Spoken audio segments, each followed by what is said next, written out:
Esse final de semana eu estava lendo um artigo da revista Veja falando sobre as consequências da queda da taxa de natalidade, os efeitos dessa redução demográfica que está acontecendo no Brasil.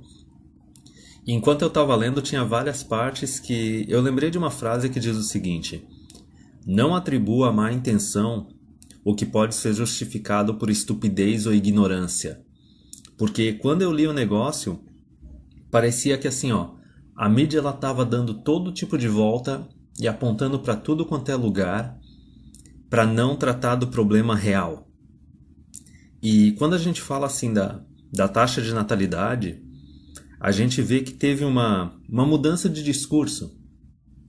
Até 2010, até 2015, em tudo quanto é lugar falava que não, a população tá grande demais, a terra tá superpovoada, vai começar a faltar recursos e que a redução de população é algo que se tem que se celebrar. E em todos os artigos eles estavam falando sobre como feminismo e empoderamento feminino é algo bom porque reduz a taxa de natalidade. Depois de 2010, 2015, aí o discurso começou a mudar.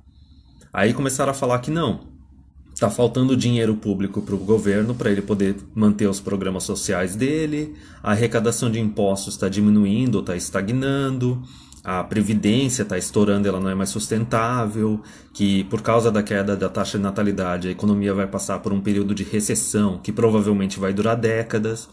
E toda vez que falaram a respeito disso depois de 2010, depois de 2015, maior parte dos lugares não quis tratar sobre aquela parte de como o empoderamento feminino ele reduz a taxa de natalidade.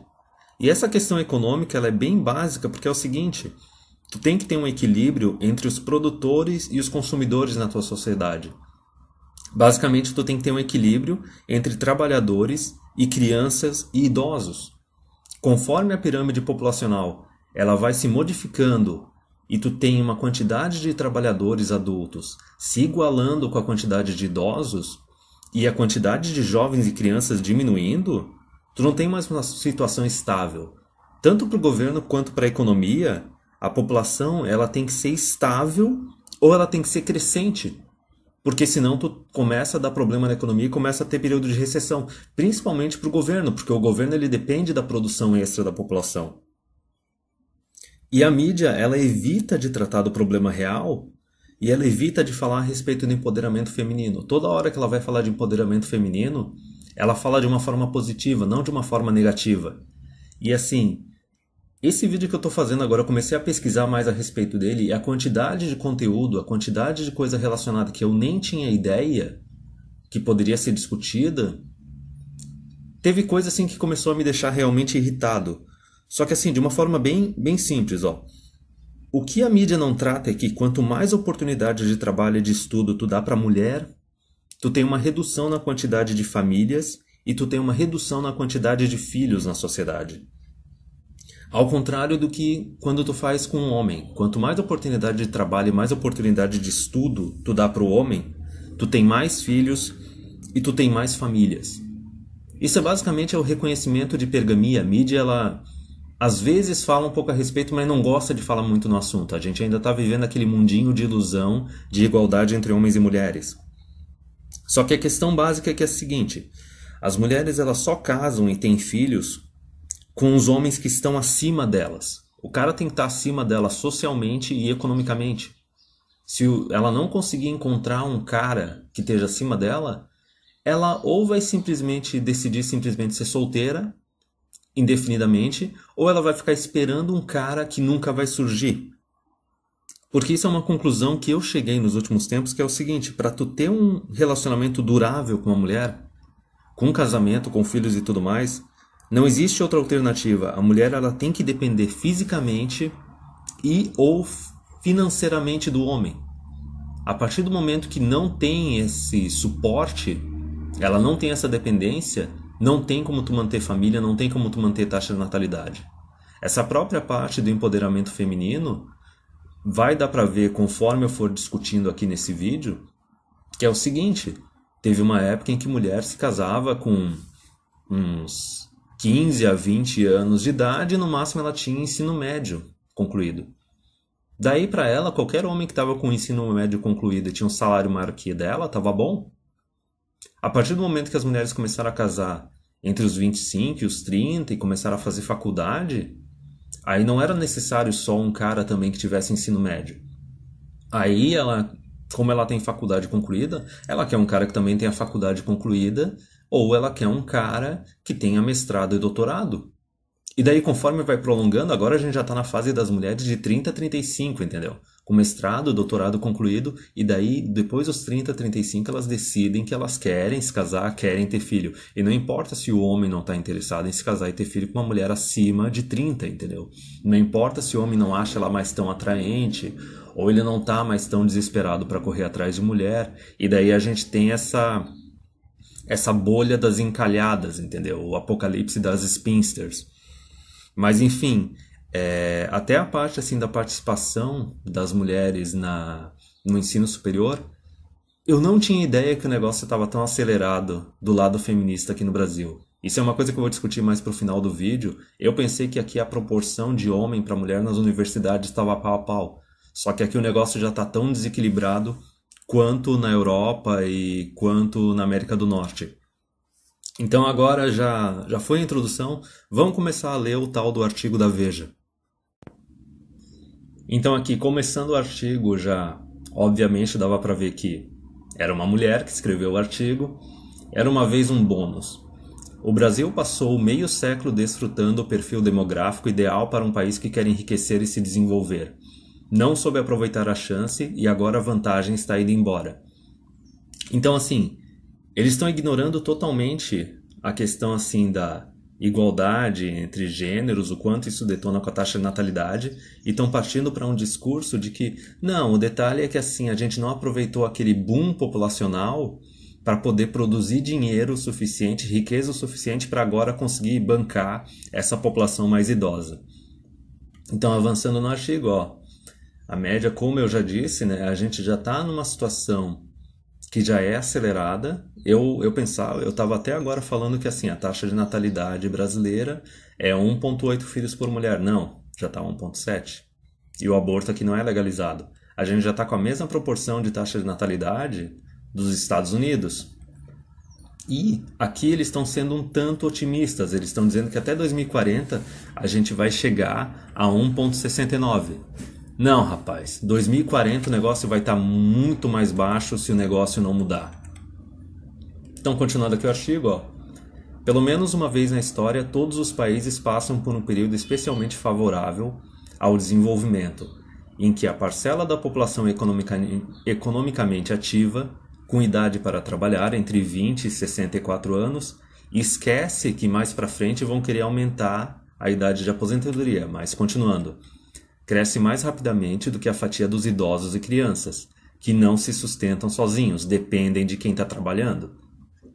A esse intervalo positivo de tempo, que dura por volta de 50 anos, dá-se o nome de bônus demográfico. Resumindo, eles não estão mais tratando da parte assim do quanto a redução populacional, a queda da baixa natalidade, ela é prejudicial para a sociedade, para o governo, para a economia. Agora eles estão criando toda uma teoria de que isso dura 50 anos e que se a gente tiver um bônus econômico e aproveitar ele, tudo vai ficar bem.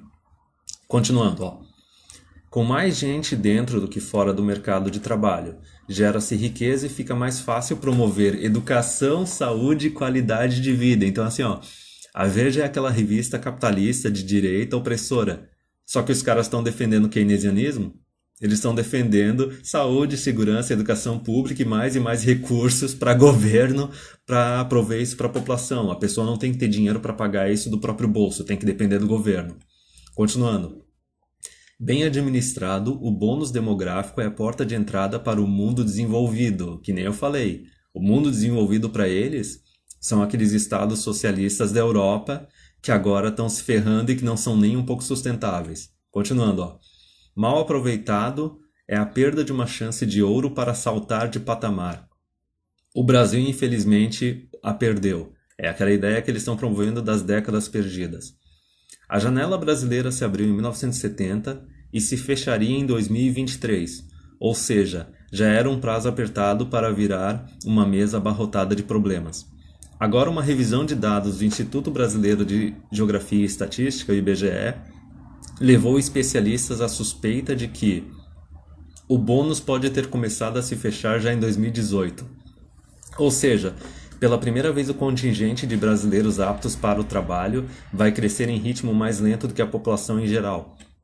Só tem um pequeno detalhe: o ponto de virada da taxa de natalidade já é quando chega a menos de 2 filhos por mulher. E conforme a gente volta ali no artigo, isso é uma coisa que já aconteceu faz anos. Os caras não discutiram isso até agora, por quê? Continuando aqui o artigo. Isso significa que o Brasil continua tendo muito a fazer, só que em condições bem mais desfavoráveis. Não é impossível avançar, mas o país terá que encontrar caminhos para fazer mais com menos gente produtiva. A desaceleração do aumento da população ativa é um sinal de que a demografia brasileira, que antes ajudava, agora começa a atrapalhar o setor econômico. Só que tem um outro detalhe também, né? Tu vê nas décadas passadas o que uma pessoa precisava para arranjar um emprego para sustentar ou começar a sustentar uma família. Basicamente, tu só precisava ter um ensino médio. Agora, olha o que acontece hoje em dia. O cara tá com 25 anos e ainda não tem dinheiro para ter uma família. O capital social, que é necessário também para tu arranjar um emprego e começar a se sustentar, isso também mudou. Aí agora que, continuando, a firma bababá, doutora Economia, nananã, juntem-se à receita as previsões de que as mulheres terão cada vez menos filhos. Ah, no shit, Sherlock, isso já estava previsto há muito tempo. A média cairá para 1,66 em 2060, já disse que isso vai cair mais ainda. A proporção de idosos na população vai quase triplicar no período, saltando de 9% para 25%. E o contingente afeito ao trabalho cairá de 69 para 59. E está pronto o bolo indigesto de um país que envelheceu antes de ficar rico. Só tem um pequeno detalhe. Tem países em que não existe previdência. Na China não existe sistema previdenciário.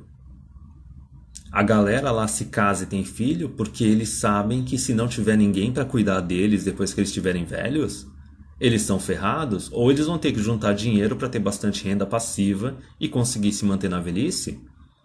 Agora, o que aconteceu também com o sistema previdenciário brasileiro?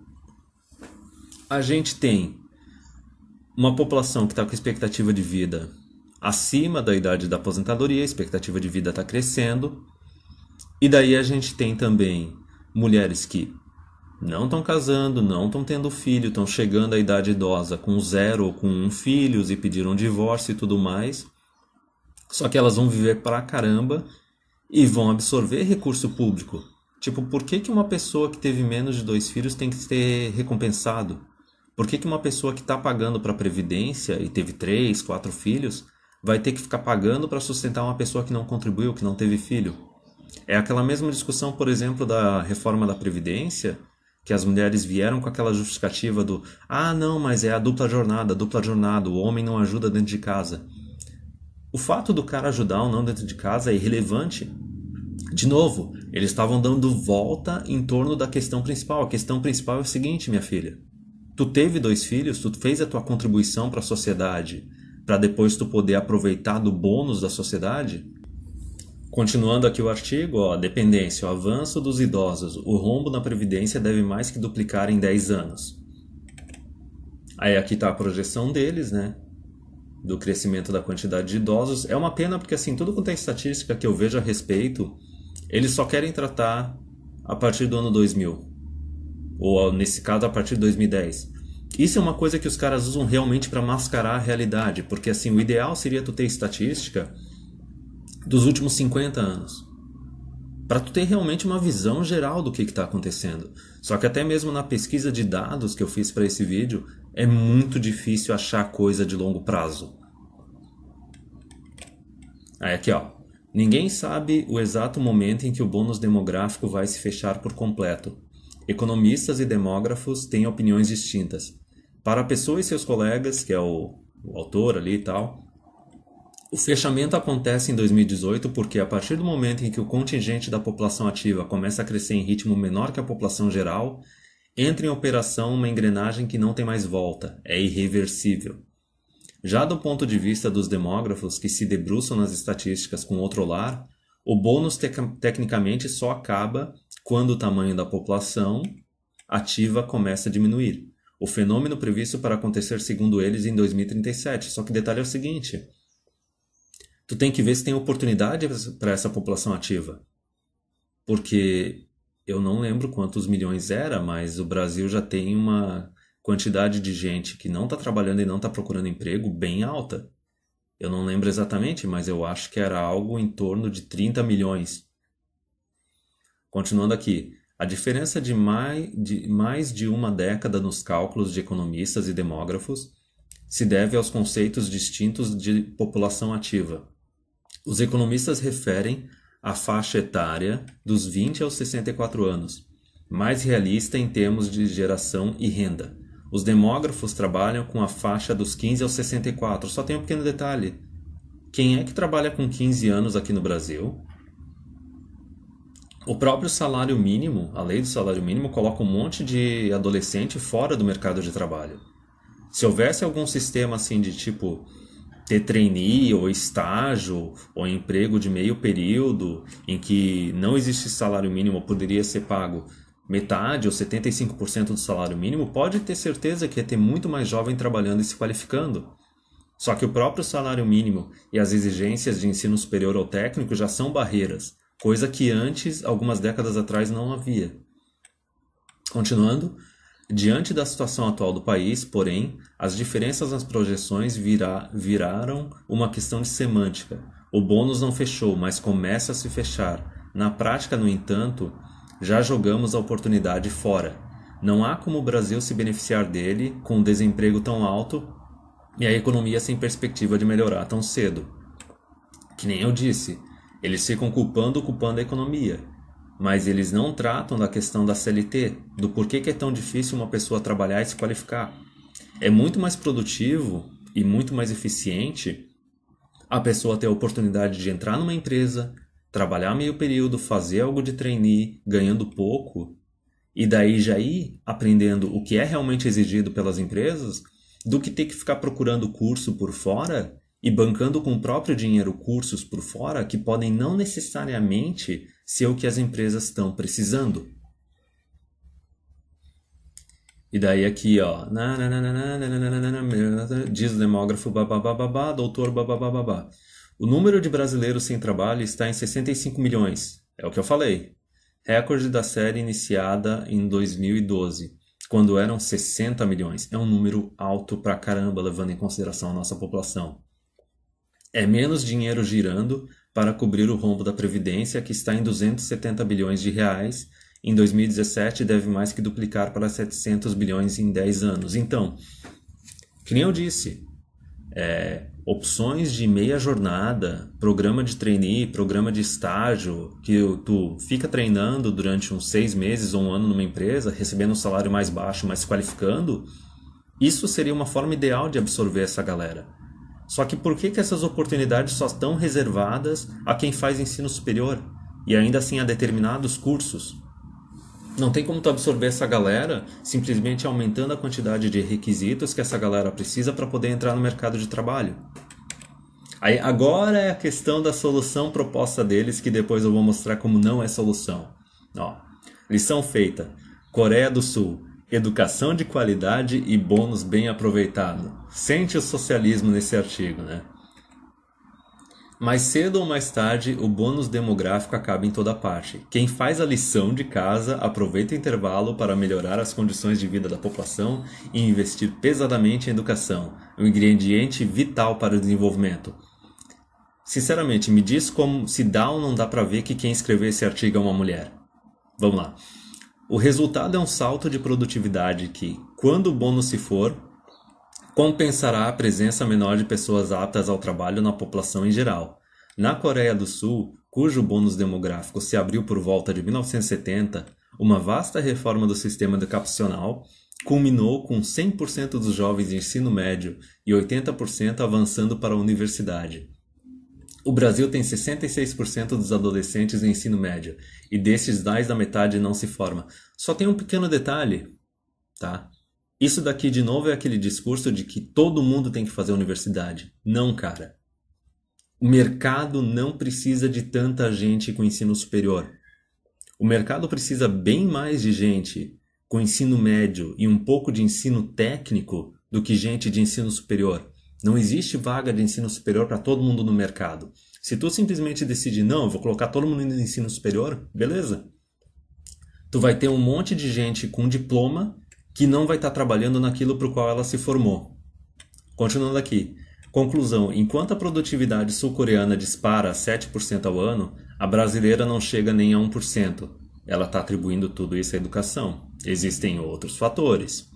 É tecnológico principalmente, e de legislação também. Liberdade econômica também entra nisso daí. Mas, né? Em outra medida de progresso, o Índice de Desenvolvimento Humano de 0 a 1, o país desperdiçou sua vantagem demográfica, estacionando em 0,7.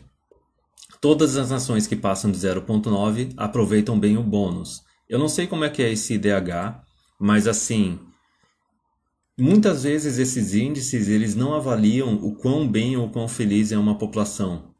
Geralmente eles avaliam o quanto o país é socialista, o quanto tem dinheiro público indo para a população através de serviço social, através de políticas sociais. É bem mais benéfico quando a população tem dinheiro do próprio bolso para pagar por o que ela precisa, não precisa depender do governo. O Brasil agora terá de navegar para o futuro com os ventos demográficos soprando contra. Então agora vamos falar sobre o grande exemplo a ser seguido, né, que é a Coreia do Sul. Primeira pesquisa Google, vamos ver a taxa de natalidade da Coreia. 1,24 nascimentos por mulher. Já começou bem, realmente. 1,24 é um número totalmente sustentável, tu vai conseguir manter a tua população. Tu não vai ter uma queda de 40% na população a cada geração, nada disso, imagina. Né? A própria pessoa do artigo da Veja falou que tem que existir um equilíbrio entre quem está produzindo e quem está recebendo na sociedade. Só que essa estatística totalmente importante da taxa de natalidade, ela simplesmente passou por cima e ignorou completamente. Então vamos pegar um artigo aqui bem engraçado, que eu acho que deve ter menos de um ano. Estudantes da Coreia do Sul são forçados a ter encontros como uma medida desesperada do governo para tentar aumentar a taxa de natalidade. Aí aqui mostra que, estudantes de duas universidades da Coreia do Sul, eles estão tendo que passar por cursos mandatórios no qual eles têm que ter encontros com os colegas de classe para tentar aumentar a taxa de natalidade do país. Então, tu tá na tua universidade e tu tem que ter um curso no qual tu é obrigado a sair com alguma guria da tua universidade e esquece que, ter filho enquanto tu ainda tá estudando é uma merda, tá ligado? Mas, não, vamos aumentar a taxa de natalidade de qualquer jeito. Aí aqui, aí tem os cursos para encontros, para sexo, relacionamentos, babá, e que a geração ela tá dizendo não para relacionamentos tradicionais, voltados para a família. Quem é da comunidade migtal, por que será que isso está acontecendo, né? Será que isso é porque o homem não tem mais direito ou autoridade nenhuma, seja socialmente ou legalmente, no casamento e na paternidade? Porque a mulher é que decide tudo e a mulher pode a qualquer momento pedir o divórcio e ferrar com a vida do cara, tomar metade de tudo que ele tem, ainda tomar as crianças e tornar ele um escravo durante décadas? Então, assim, muitos jovens estão desistindo de casamentos, de relacionamentos e de ter filhos por causa das pressões econômicas, dos custos das casas. Isso realmente faz sentido, porque a maior parte dos imóveis pertence à geração anterior, que comprou e usou esses imóveis para fazer investimento. E por causa disso tem menos moradias a um preço mais acessível para a geração mais jovem. E tem outra questão, alto custo de universidades, as tuition fees, e o desemprego. A mulher que escreveu o artigo da Veja em nenhum momento citou isso, que pode estar tendo desemprego e o custo do ensino superior na Coreia. Na cabeça dela, tudo isso é magicamente, entendeu? É só jogar dinheiro público do governo que resolve. Aí agora aqui, nananana, continuando um pouco. Ah, tá, eles estão sendo ensinados na universidade a como encontrar um parceiro e manter um relacionamento sustentável. Que nem eu disse no começo do vídeo, não existe esse negócio. Para o relacionamento ser durável e sustentável com uma mulher, ela tem que depender financeiramente ou fisicamente do homem. Quando tu tem uma sociedade baseada nessa igualdade falsa, empoderamento feminino, tu não vai ter relacionamentos de longa duração, especialmente com filhos entre homens e mulheres. Continuando aqui, ó, a queda da população da Coreia do Sul tornou a parte de relacionamentos e casamento importante, mas os jovens coreanos eles estão muito ocupados esses dias para poder ter novos relacionamentos. E assim, eu não sei como é que funciona a economia da Coreia do Sul, mas eu já vi relatos de gente que mora no Japão, no qual o cara fala que assim, ele não vê alguns amigos dele durante 2, 3, 4 meses, porque tá todo mundo trabalhando 60 horas por semana ou mais, e tu simplesmente tu não tem tempo para relacionamento, ou até mesmo se tu já é casado ou tem filho, tu não tem tempo para curtir eles, para aproveitar. É que, como exercício do curso, os estudantes eles têm que ter encontro com 3 outros colegas de faculdade por mês. Aí, lição de casa.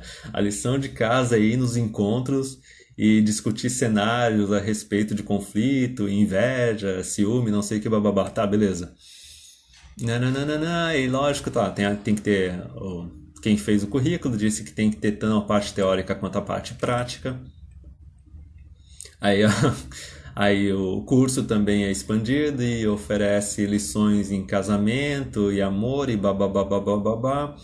E agora os estudantes também podem ter outros cursos extras. Aí aqui falando, ó, em 2016 o número de casamentos atingiu o nível mais baixo desde 1977.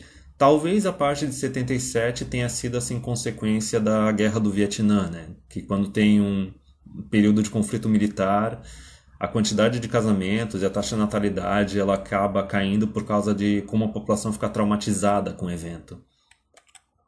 Só que aqui, ó, a taxa bruta de casamentos é 5,5 por 1.000 pessoas. E quando eles começaram a pegar as estatísticas em 1970, essa taxa era de 295,1 por 1.000 pessoas. Então tu já vê o quanto o negócio está crítico. E olha aqui a cereja no topo do bolo, né? Seul gastou 50 bilhões tentando aumentar a taxa de natalidade. Isso é dinheiro público. Então vamos falar de estatística, vamos chegar na parte boa, na parte factual do vídeo, porque no artigo da Veja não teve estatística porra nenhuma. Até mesmo, pelo menos no artigo internacional ali sobre a Coreia do Sul, eles entregaram algumas informações. E assim, é isso que me deixou irritado e que é uma coisa que eu já imaginava, que assim, ó, a mídia aqui no Brasil ela é bem mais camuflada, ela é bem mais esquerdista. O negócio é muito escondido debaixo do pano. É muito escondido debaixo, atrás da cortina, debaixo do tapete. É que nem o que eu falei em outros vídeos, que tem um monte de homem que acaba se casando, acaba tendo filho e acaba caindo naquele conto. Não, mas agora todo divórcio é guarda compartilhada. Não, não é. Toda semana, todo semestre eu fico sabendo de algum conhecido que se ferrou no divórcio. Ou o cara vai lá e se casa, adquire um imóvel no Minha Casa Minha Vida, mas não sabe que o imóvel fica no nome da mulher se ocorrer uma separação. Então, tudo aqui é muito camuflado. E eu vou chegar nesse ponto aqui nas estatísticas. Então, vamos começando aqui. Empoderamento feminino. O aumento da mão de obra no Brasil entre homens e mulheres. Isso daqui, os caras vão falar que não, a gente teve um boom de crescimento populacional ali a partir da década de 60 a 70, e daí eles vão falar que não, a maior participação da mulher no mercado de trabalho é bom, só que tem um pequeno detalhe, cara. O crescimento populacional não ocorreu naquela época por causa da participação da mulher no mercado de trabalho. Isso ocorreu por causa de avanços na medicina, por causa de avanços na saúde. As crianças que morriam cedo pararam de morrer, entendeu? Da mesma forma assim que as mulheres começaram a morrer menos quando elas iam dar à luz. Então, continuando, a gente tem um outro gráfico mais avançado. Isso foi bom porque eu gosto de encontrar gráfico que mostra o negócio nos últimos 50 anos. Só que olha o interessante. A participação masculina também está diminuindo, enquanto a participação feminina está aumentando. Porque é o seguinte, isso é regra econômica. Não é porque está entrando mulher no mercado de trabalho que a quantidade de oportunidades vão estar aumentando. Não. Elas vão estar pegando cada vez uma fatia maior dessas oportunidades. Regra básica de economia. Por que tem gente que fala que desde a década de 80, 70, apesar da inflação, o poder de compra das famílias diminuiu? Por que nas últimas décadas se tornou mais difícil para um homem trabalhando sozinho sustentar a mulher e os filhos sem a mulher precisar trabalhar? Por causa da entrada da mulher no mercado de trabalho. Quando tu tem mais mão de obra, um aumento na quantidade de mão de obra procurando emprego, porém a quantidade de empregos não está aumentando, está aumentando menos que a quantidade de mão de obra, o salário acaba diminuindo. E foi isso que aconteceu nos últimos 50 anos. E aqui a gente pega, ó, mais uma estatística que comprova o que eu estou falando. Está aumentando a proporção de mulher empregada. Só que a quantidade de homem empregado também está diminuindo. E conforme a gente tem também mais homem solteiro e sem filhos e mais mulher solteira sem filhos, esse é um outro detalhe que o governo esquece também. Estatisticamente, os últimos 50 a 100 anos, quem é que paga a maior quantidade de impostos? Quem é que produz mais? Quem é que tem mais salário? É o homem. Só que o detalhe é o seguinte, ele produz mais porque ele tem que sustentar mulher e filhos. A partir do momento que o cara não tem esposa, não tem filhos, ele só tem que sustentar a si mesmo. Ele começa a fazer um equilíbrio maior entre trabalho e vida pessoal. Ele começa a produzir menos e a arrecadação do governo também começa a diminuir. Agora aqui é o ponto em questão que me deixou irritado. Tem toda essa discussão de desigualdade entre gêneros, a parte que a mulher tem menos cargo de chefia, mulher recebe salário mais baixo. Só que olha essa estatística. Não é só a participação no mercado de trabalho. É a participação em universidades. Tá? 1970, esse negócio eu não sabia, eu pensei que ia ser só a partir de 2000 ou a partir de agora que a quantidade de mulher no ensino superior teria ultrapassado o homem. Não, cara. A quantidade de mulher no ensino superior ultrapassou a quantidade de homem em 1980. Se elas estão recebendo todo esse recurso, seja privado, fazendo faculdade privada, que daí quem está pagando é a família, ou seja público, através de universidades federais e estaduais, se elas estão recebendo esse recurso, coloca aí 1980, 90, 2000, 2010, quase 2020, há quase 40 anos elas estão recebendo esses recursos da sociedade. Por que elas ainda estão produzindo menos? Por que elas têm salário mais baixo? Por que elas não se igualaram aos homens? Então vamos continuar aqui, ó. Mais um, ensino superior no Brasil por gênero. Isso é uma estatística atual, pegando as diferentes regiões do Brasil. Então tu vê assim, ó, tá, a distribuição tá ok, mas no Sudeste já tá um número bem superior. Mas agora que é a parte interessante, sabe? A gente está jogando essa quantidade de recursos nas mulheres para elas poderem trabalhar e sustentar e se tornarem realmente companheiras dos homens, companheiras de igual para igual, contribuir, entendeu? Proporção de mulheres desocupadas com nível superior completo, segundo as regiões metropolitanas. Então a gente vê que assim, em 2003 a gente já tinha uma quantidade de mulher que faz faculdade, só que fica desocupada, não trabalha, e tu vê que essa proporção está aumentando. E pode ver que de 2000 até hoje, a mídia tá lá, movimento feminista também, bancada feminista na política também, falando empodera mais mulher, dá mais oportunidade de trabalho e de estudo para a mulher, isso é bom para a economia. Agora aqui um gráfico mais detalhado. Tá, presença feminina no Brasil, participação das mulheres, impostos de trabalhos. Que pena que as estatísticas aí estão só a partir de 2009, né? Como eu disse, é sempre melhor tu ter algo de 50 anos, que daí tu consegue ter uma visão bem melhor.